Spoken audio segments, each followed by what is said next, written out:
Hello friends, యూట్యూబ్లో health అడ్వైజులకు ఏ మాత్రం కొరత లేదు. ఒకడు మునక్కాయ తిను మెదడుకి మంచిది అంటే ఇంకొకడు వంకాయ తిను వంటికి మంచిది అని బుర్ర తినేస్తుంటాడు. కానీ ఆరోగ్యాన్ని ఎలా పాడు చేసుకోవాలో ఏ ఒక్కడూ చెప్పట్లేదు.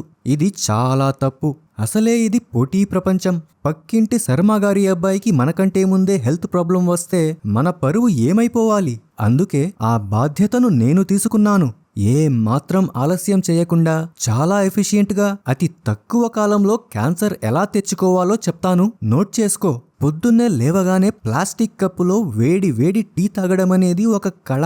ఆ వేడికి ప్లాస్టిక్లోని కెమికల్స్ కరిగి టీలో కలిసి నీ కణాల్లోకి వెళ్తూ ఉంటే ఆ కిక్కే వేరు. వీలైతే ప్లాస్టిక్ కవర్లో వేడి సాంబారు పోయించుకుని తాగు. మైక్రోప్లాస్టిక్స్ రక్తంలో పరిగెడుతుంటే క్యాన్సర్ కణాలు చప్పట్లు కొడతాయి.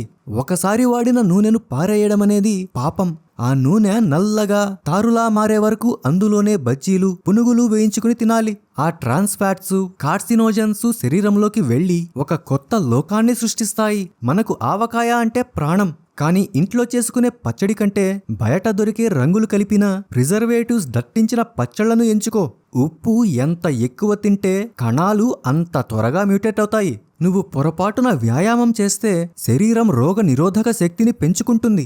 ఇది మన లక్ష్యానికి చాలా అడ్డంకి. కాబట్టి ఆఫీసులో 9 గంటల పాటు కుర్చీకే అతుక్కోపో. ఇంటికి రాగానే సోఫాలో పడిపో. కనీసం రిమోట్ నొక్కడానికి కూడా వేలు కదపలేనంత బద్ధకాన్ని పెంచుకో.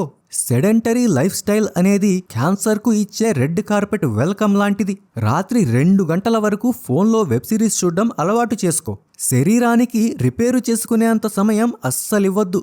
నిద్ర లేకపోతే హార్మోన్లు తలకిందులై క్యాన్సర్ కణాలు పండగ చేసుకుంటాయి. ఒత్తిడిని ప్రాణ స్నేహితుడిలా పక్కన పెట్టుకో.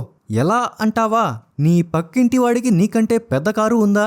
నీ బంధువుల అబ్బాయికి అమెరికాలో గ్రీన్ కార్డు వచ్చిందా? వీటి గురించి ఆలోచిస్తూ రాత్రుల్లో నిద్రపోకు. శరీరంలో కార్టిసాల్ స్థాయిలు పెరిగితే క్యాన్సర్కు కావాల్సిన పునాది పడినట్టే. ఫేస్బుక్లో ఎవరో వెకేషన్ ఫోటోలు పెడితే నువ్వు ఇక్కడ ఏడుస్తూ కూర్చో. ఆ అసూయ, ఆ ద్వేషం కణాలను లోపలి నుండే తినేస్తాయి. అసలు ఇవన్నీ కాదు, నాకు క్యాన్సర్ ఎక్స్ప్రెస్ వేగంలో రావాలి అంటావా?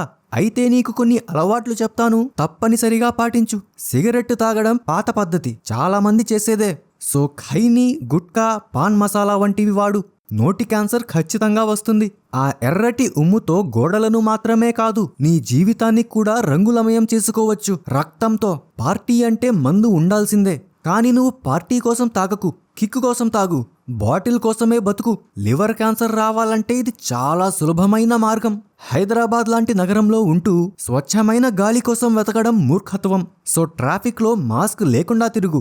ఆ డీజిల్ పొగ, దుమ్ము, ధూళి నీ ఊపిరితిత్తుల్లోకి వెళ్ళి ఒక అందమైన ట్యూమర్లా మారే వరకు ఓపిక పట్టు. ఇలా మనం తినే ఆహారం, పీల్చే గాలి, పడే ఒత్తిడి అన్నీ మనకి సహకరిస్తాయి. అయితే ఇక్కడ ఒక చిన్న చిక్కు ఉంది.